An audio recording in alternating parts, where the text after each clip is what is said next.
안녕하세요. 종북 좌파 잡는 뉴질랜드 끼어라 방송입니다. 오늘 이 시간에는 좌파들이 불편해하는 4대강의 진실에 대해 얘기해 보겠습니다. 오늘도 진행에는 매버릭 제니퍼입니다. 제니퍼, 지난주 6월 30일 우리 일요일 대사모 첫 콘서트 4대강의 불편한 진실을 했는데 어땠어요? 정말 모르는 것도 많이 배웠고 유익한 시간이었던 것 같습니다. 네. 2030 세대들이 가장 흔한 말이 부패하고 무능한 이명박근혜 정권, 그리고 대표적으로 멍청한 사업이라고 말들 하고 있는데요. 이게 4대강 사업이라고 합니다. 그래서 진짜로 그러한지 오늘 제대로 파헤쳐 보겠습니다. Hello everyone, we're Kira Broadcast. Today we will discuss South Korea's 2011 Four Major Rivers Restoration Project, one that Korean leftist groups feel very uneasy discussing.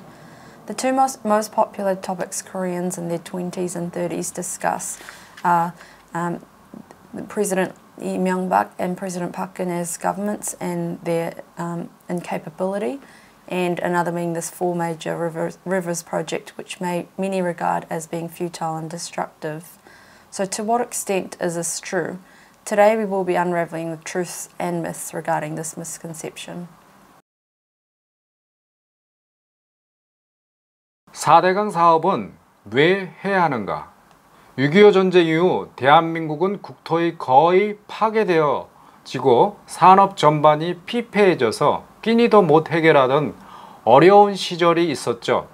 이때 박정희 대통령은 기본적인 국가 건설을 위해 여러 가지 일을 하셨는데, 그 중에 물을 확보하기 위하여 강 상류 지역에 댐을 건설하게 됩니다.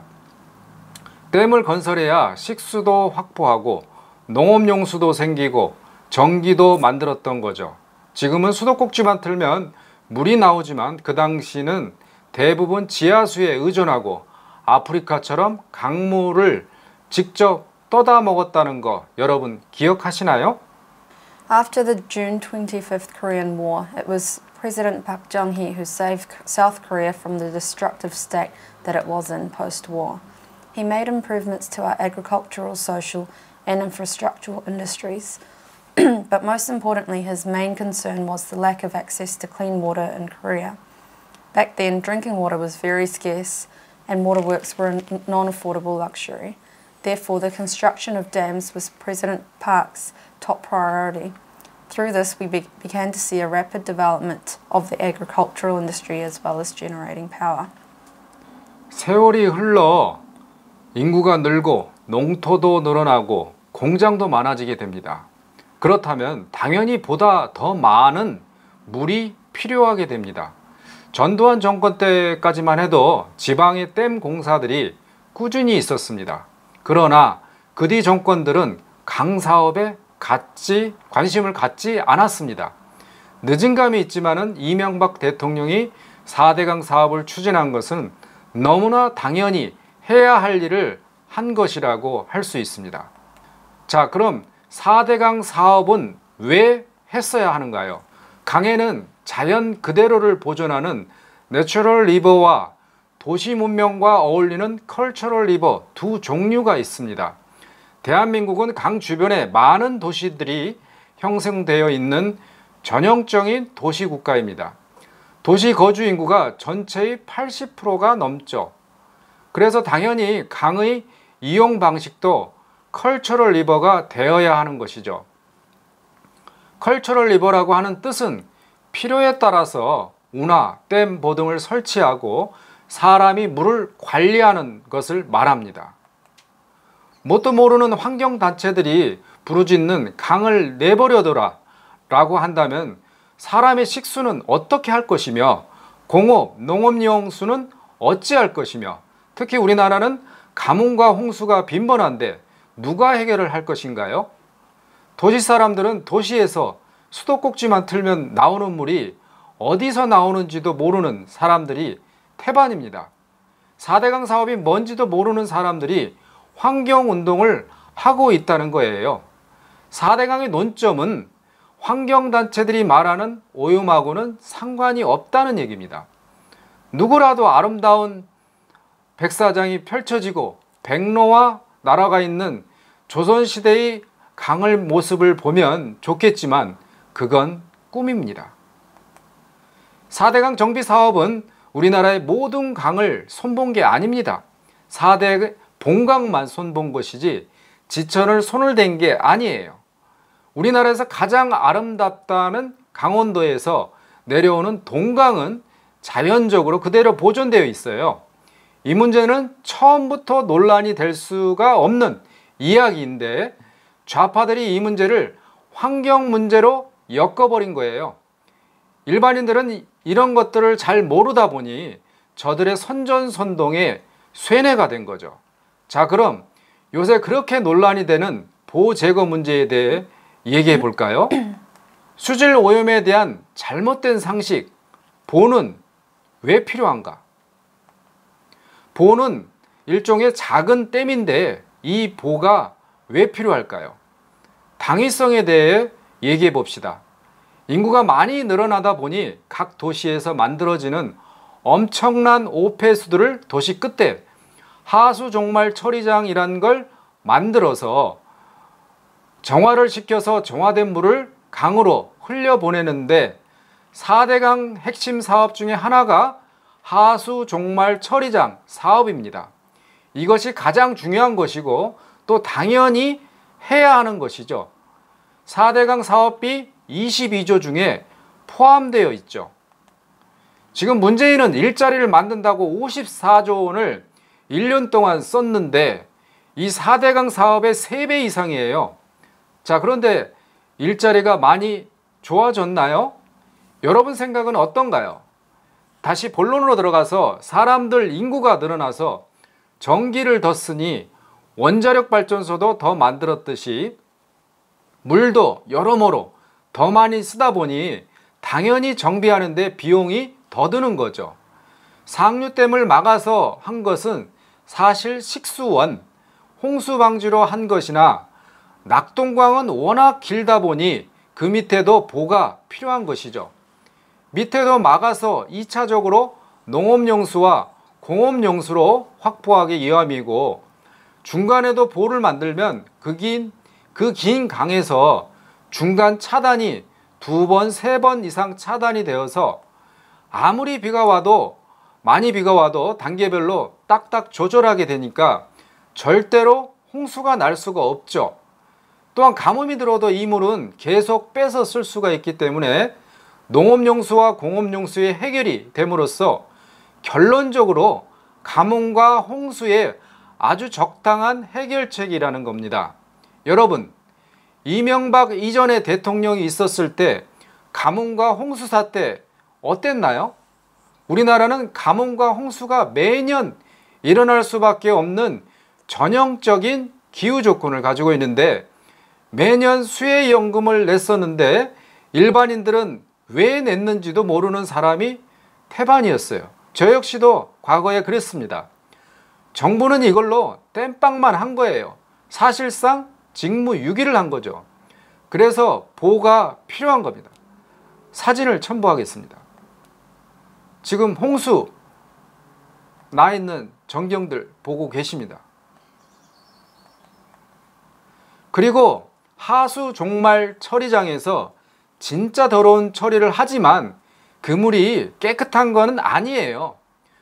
여러분, 부산, 울산, 김해, 창원의 인구를 합치면 얼마일까요? 700만 명 정도 됩니다. 이 많은 인구가 낙동강 하류의 더러운 물을 식수원으로 사용을 한답니다. 서울 사람들은 팔당댐의 제일 깨끗한 물을 먹으니까 지방 사람들이 이 더러운 낙동강 물을 먹든 말든 신경 쓰지 않고 있잖아요. 문제가 있죠. 자, 그러면 보를 만들면 왜 깨끗한 물을 먹을 수 있을까요? 이전에 말했듯이 4대강 사업의 핵심 사업으로 들어가 있는 것이 하수 종말 처리장인데 이것이 얼마나 제대로 된 시설에서 제대로 가공이 되는가의 관건인데 이걸로 많은 물이 다 깨끗해질 수 없다는 거죠. 그래서 이 오염된 물을 정화시키는 방법 중에 하나인 희석의 방법으로 필요한 것이 작은 댐과 같은 보입니다. 보에 물을 가득 채워놓고 물의 양이 어마어마하게 많아지면 오염물질들이 들어와도 희석이 되는데, 이 보가 없으면 오염물질이 그대로 흘러간다는 거죠. 보가 있고 없고에 따라 또는 보의 물량에 따라 오염도는 크게 차이가 난다는 겁니다. 또한 보 내에서 자체적인 자정작용이 일어난다는 것인데, 이 뜻은 그 밑에 뻘 안에 있는 실지렁이 같은 것들이 정화를 시킨다는 거예요. 이로 인해 물고기들이 개체수가 늘어나는 거고요. 그런데 이 환경론자들이 이 뻘을 가지고 와서 이게 썩었다고 선동질을 하는 겁니다. 당연히 시간이 지날수록 오염물질은 쌓이게 되는 것이고, 그래서 적절한 시기에 준설 작업이 필요한 것이지요. 자, 그럼 보 개방 및 해체의 문제점, 지금 그 보를 해체하려는 통계를 조작해서 국민을 현혹시키고 녹조 라떼라는 신종 용어를 만들어서 현혹을 시키는데, 이 녹조가 생기는 시기는 7, 8월 여름에 햇볕이 강해지면 당연히 생기는 거죠. 그런데 이때만 되면 환경단체들이 이 배를 낙동강에 띄워서 부산부터 안동까지 올라가면서 사진을 찍어 TV에 보여주면서 국민들에게 잘못된 것이라고 선동을 하는 겁니다. 이 녹조 라떼가 생기는 요인은 정해져 있죠. 이거는 환경과학이에요. 녹조 라떼가 생기는 요인. 첫째, 똥 혹은 축사에서 나오는 오물들. 둘째, 물의 온도 7월에서 8월. 셋째, 뜨거운 햇볕. 녹조 라떼가 생기는 요인의 첫 번째는 바로 인이에요. 강으로 흘러들어오는 똥이죠. 아무리 하수 종말 처리장에서 처리를 한다고 해도 인까지 처리는 안 되는 거죠. 또 도시의 것만 처리를 하는 거지 농촌에 있는 많은 축사에서 나오는 오물들은 전혀 처리가 안 되는 거죠. 우리나라가 선진국으로 가려면 이런 많은 축사들을 관리하는 법이 개정이 되어야 하는데, 그놈의 표 때문에 좌파나 우파나 농민, 어업인들은 안 건드리기 때문에 바뀔 수가 없는 거죠. 두 번째는 여름 7, 8월의 물의 온도죠. 그리고 세 번째는 뜨거운 햇볕입니다. 이 녹조는 일단 온도가 떨어지면 약을 안 쳐도 자체적으로 없어져요. 또 비가 오거나 하면 다 쓸려 내려가서 7, 8월이 지나면 다 없어져요. 그러니 이 녹조는 자연적인 거지 이걸 가지고 선동시킬 거리가 아니죠. 그리고 보가 있으면 희석작용으로 녹조도 줄어든다고 합니다. 과거의 충남지사인 안희정은 어땠습니까? 네, 수고하셨습니다. 지금 현재 저희가 사진 자료를 첨부하겠습니다. 지금 충남 서부권 가뭄 극복을 위한 보령댐 도수로 건설 공사로 인하여 보령댐 도수로 건설 공사 사진 첨부 자료 여러분 보고 있습니다. 이 농민들이요, 도수로 물만 봐도 시름이 사라진다고 합니다. 가뭄에 4대강을 끌어다 쓰는 이 안희정이가 데모를 했을 때는 몰랐는데 실질적으로 충남지사를 해보니까 농민들의 마음을 안다는 겁니다. 2015년, 2016년 이때 가뭄이 심하게 들었을 때 안희정이가 충남지사 시절 충남 지역의 논밭이 다 말라갈 때 4대강 사업으로 금강 쪽의 보에는 물을 받아 놓았기 때문에 공주보였는지 백제보였는지 정확히 모르겠는데 그 연결 도수로를 만들어서 충남 땅까지 연결을 해서 가뭄을 해결했다고 합니다. 자, 그럼 보 개방 및 해체의 문제점을 한번 짚어보도록 하겠습니다. 보의 물을 빼면 수위 변화가 생기는데, 예를 들어 보를 막아놔도 속에 구멍들이 있어서 물이 꽉 차도 빠져나가는 데 있어서 다 지하수로 빠지는데, 강변 지하수 또는 강변 여가수라고 합니다. 그래서 보통 강변 지하수 옆에는 보면은 보통 깨끗한 채소를 재배하는 농가들이 많습니다. 강 옆에 땅을 파면 물이 나오는데 그 사이에 모래층 같은 게 의해 자연적으로 정화가 돼서 깨끗한 물이 나오는데, 강변 옆에서 나오는 물의 원예 채소 작물을 농사 짓는 농부들한테 꼭 필요한 지하 공급수라는 거죠. 그런데 이 보의 물을 빼면 지하수가 없어져서 농부들한테 피해가 막심하다는 겁니다. 예를 들어 최근 낙동강 하류 지역의 농민들이 소송을 걸어서 소송에서 이겨서 보상까지 받았다고 합니다. 작년 8월에 소송을 걸었는데 올해 5월 달에 법원에서 판결을 받았죠. 4대강 보호 개방 피해 배상 첫 인정 8억 배상하는 판정이 내려졌다고 합니다. 자, 4대강 사업 후의 환경적 경제적 이익과 4대강 사업 전에 재해복구 비용 분석하겠습니다. 평균적으로 4대강 사업 이전에 김대중 노무현 정부 때 매년 재해복구 비용으로 매년 평균 3조가 들었는데 그 10년 동안을 합치면 무려 30조가 넘는 돈이라는 것이죠. 이미 4대강 사업에 들어간 비용을 뽑고 더 남는 거죠. 4대강 사업에 들었다는 22조 중에서 2조 5천이 하수 종말 처리장 비용으로 들어갔고 매년 들어갔다는 3조 정도를 공사기간인 2년 동안 안 한 게 6조가 빠지면 남은 14조 중에서 그중 1조 5천은 강 주변 정리 사업으로 전국에 다 연결해 놓은 여러분 그 강변 자전거 길 만드는데 사용했기 때문에 실제로 준설 작업과 보호 설치 공사 등의 4대강 정비 사업에는 대충 12조밖에 안 들어갔다는 것이랍니다. 정말 적은 돈을 들여서 큰 성과를 내고 있는 훌륭한 사업이었다는 점을 말씀을 마지막으로 드립니다. 자연재해 복구 비용 지금 도표로 나가고 있습니다.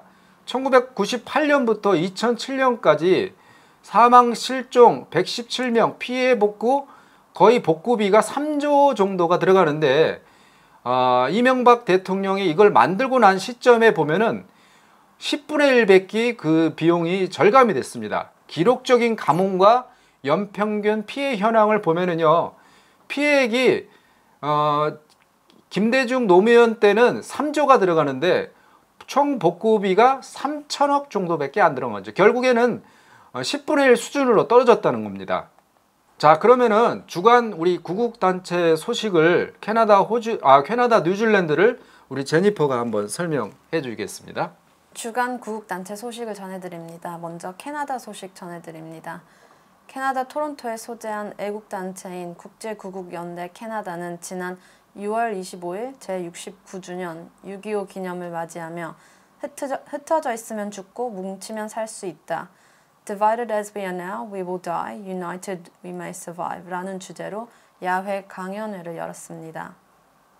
연사로 나온 이경복 국제구국연대 캐나다 대표는 내년 4월 15일 총선이야말로 대한민국의 사활이 걸린 싸움이 될 것이라며 현 야당이 개헌 저지선을 얻지 못하면 문재인 정권이 소위 연방제를 통한 국제 변경 개헌을 할 것이 즉 남한을 사실상 공산화시킬 것이 명백하기 때문이라고 말씀했습니다. 그는 또 문재인 정권이 총선 승리를 위해 필사적으로 야권 분열 공작과 선거, 투개표 부정을 획책할 가능성에 대해 구체적으로 예시하고 현재와 같이 야권이 분열되어 있는 한 야권의 총선 승리는 불가능할 것이라고 내다봤습니다. 그는 이어서 그러므로 대한민국이 사는 길은 야권이 사소한 이해관계를 초월하며 대동단결하는 수밖에 없다며 이를 위해 조만간 각 지역의 해외 애국 동포 조직들과 연대하여 야권 단합을 촉구하는 선언서를 발표할 계획이라고 말했습니다. 다음은 뉴질랜드 소식을 전해드립니다. 뉴질랜드 오클랜드에 소재한 애국단체인 자유 대한민국을 사랑하는 모임 대사모는 지난주 6월 30일 6.25 제69주년 기념행사 및 대사모 첫 토크 콘서트를 개최하였으며 주제는 좌파들이 생각하는 4대강의 불편한 진실을 주제로 첫 토크 콘서트를 하였습니다. 저들의 선전선동의 잘못된 프레임 속에 진실을 찾아내고자 첫 토크 콘서트를 잘 마쳤고 4대강 사업에 직접 참여한 박희태 경남 대표님을 모시고 행사를 진행하였습니다. 앞으로도 매달 한 번씩 다양한 주제로 토크 콘서트를 진행하려고 합니다. 내년 4월에 실시하는 총선에서 야당이 승리할 수 있도록 저들의 이중성을 알리는데 총력을 다한다고 하였습니다. 아울러서 뉴질랜드 굿데디 유학원에서 자유 대한민국의 정체성을 가진 젊은이가 뉴질랜드에 어학연수나 워킹홀리데이로 오면 우선적으로 그런 젊은이들에게 먼저 학비 할인과 취업을 무료로 도와주겠다고 합니다.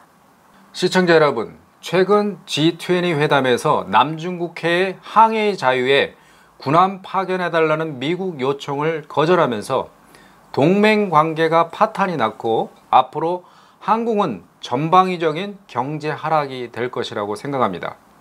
무능한 리더 때문에 창원에 있는 세계 최고의 원자력 발전소 1위 부품업체와 하청업체들이 도산했고 이제는 다시 회복이 불가능하게 되었습니다. 여러분, 현재 자유대한민국 위기에서 얼마나 고생이 많으십니까? 이런 때일수록 우리나라를 가난에서 탈출시킨 박정희 대통령의 뛰어난 리더십과 밥 한 끼 못 먹던 국민들을 배불리 먹였던 새마을운동 기억나시죠?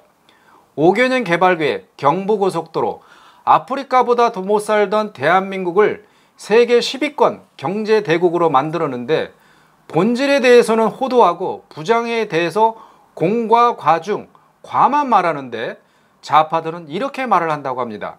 그 당시 박정희가 아니라 위대한 국민들이 있었기에 가능하다고 했는데 저는 그럼 묻고 싶습니다. 요즘 대한민국 어떻습니까? 아울러서 사상 최고의 실업률과 최악의 경제 성장률을 기록하지 않나요?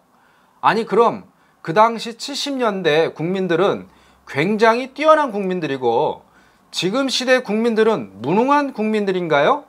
이렇게 나라 경제가 파탄나는 것은 도대체 무엇일까요? 당시 독일에 파견하고 그 당시 국민들은 굶어 죽고 있는데 민주주의가 무엇이고 정의가 무엇일까요? 박정희 대통령은 무조건 독재자라고 판단하기보다는 공과 과와 본질의 부작용을 판단하는 자유대한민국 국민이 되길 바랍니다.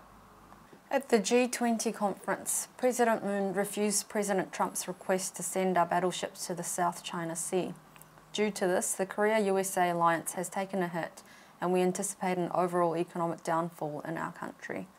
Because of our current incapable president, our world-leading nuclear power plant has become insolvent, to the point that restoration to its original state is now impossible.